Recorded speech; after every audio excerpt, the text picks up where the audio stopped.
We're told the housing crisis is a policy failure. Too few homes, too many investors. But what if the root of the crisis isn't economic? What if it's philosophical? What if the housing market is collapsing under the weight of something deeper, something cultural? What if the real problem is us? Let's start with something most people overlook. Housing demand isn't about how many people live in a country, it's about how many households exist. In the past, 4 or 5 people might share a home. A nuclear family, roommates, multi-generational living. But today, people are living alone in record numbers.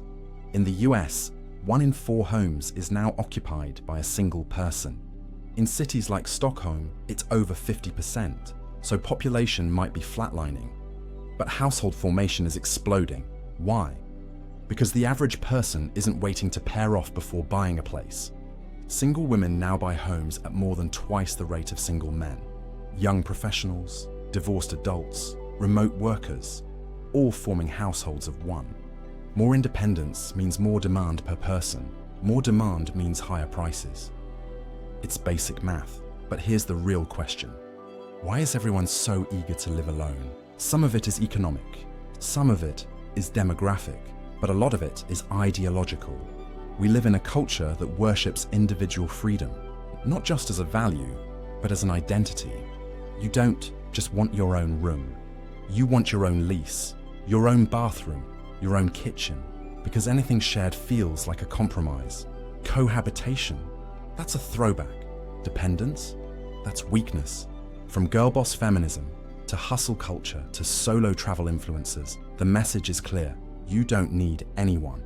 Hyper-individualism isn't just tolerated, it's celebrated. And if you're not participating, you're falling behind. So people delay marriage, move out early, cut off family, move to cities alone. It's not just a housing crisis, it's a crisis of connection. And housing is where it shows up first. Nietzsche warned us about this. When traditional structures collapse, religion, family, community, people don't become freer. They become adrift. They mistake the absence of limits for the presence of freedom. But without shared meaning, freedom becomes a prison. Freud echoed this. What people fear most isn't pain, it's responsibility. And that's the paradox of modern freedom. We fought to be free from constraints. Now we're crushed by the weight of all our choices. We've traded togetherness for autonomy. But autonomy isn't free. It costs more. It takes more space. It isolates. And in the process, it's tearing apart the economic scaffolding that used to make housing sustainable. Markets respond to incentives, but culture creates those incentives. So when we tell an entire generation that success means radical self-reliance, what do you think the market will do? It builds more one-bedroom apartments. It prices homes for dual incomes, but sells them to singles. It fragments living space into bite-sized units, knowing people would rather live in 300 square feet alone than 2,000 square feet with others.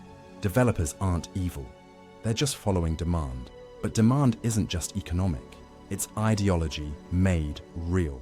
And here's where it gets worse. Even couples aren't safe from this pressure. Enter the two-income trap. It used to be that one income could support a household. The second was optional, a buffer, a choice. But as more families entered the market with 2 incomes, prices rose to match. The second income stopped being a luxury and became a requirement. Now, if one person loses their job, the household doesn't just tighten the budget, it collapses. And for singles, they're expected to compete in a world priced for 2. This isn't just inflation, it's cultural inflation of self-sufficiency. And it's left nearly everyone, single or partnered, one crisis away from disaster. This isn't just inefficient, it's soul-crushing. The same culture that told us to live alone is now selling us therapy for loneliness. We're told to be strong, independent, self-sufficient, then offered antidepressants when it turns out we weren't built to live in isolation. There's a reason ancient cultures lived communally. It wasn't because they were primitive. It was because they were practical.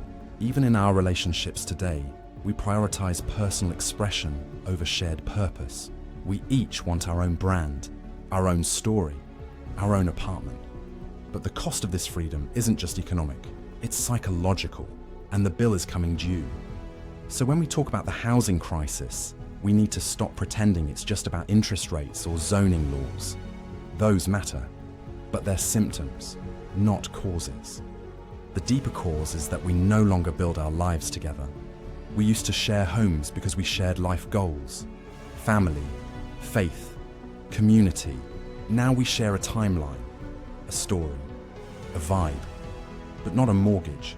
And the result is a nation of individual landlords and lonely renters, each paying a premium to avoid needing anyone else. We thought we were escaping dependence, but we ended up building an economic structure that punishes community and rewards atomization. That's not just unsustainable, it's dystopian. So here's the question: is the housing crisis really about housing? Or is it about how we've chosen to live? Because if we don't challenge the deeper ideology, this cult of radical independence, no amount of reform will fix the market. We'll keep building more homes, more units, more walls between us, until the only thing we can't afford is each other. Maybe the solution isn't just more housing. Maybe it's more shared living, more meaning, more interdependence, not as a return to the past, but as a rebellion against a culture that told us we're better off alone. So I'll ask you, is the housing crisis a symptom of hyper-individualism? Or is it the natural endgame of a society that forgot we were meant to live together?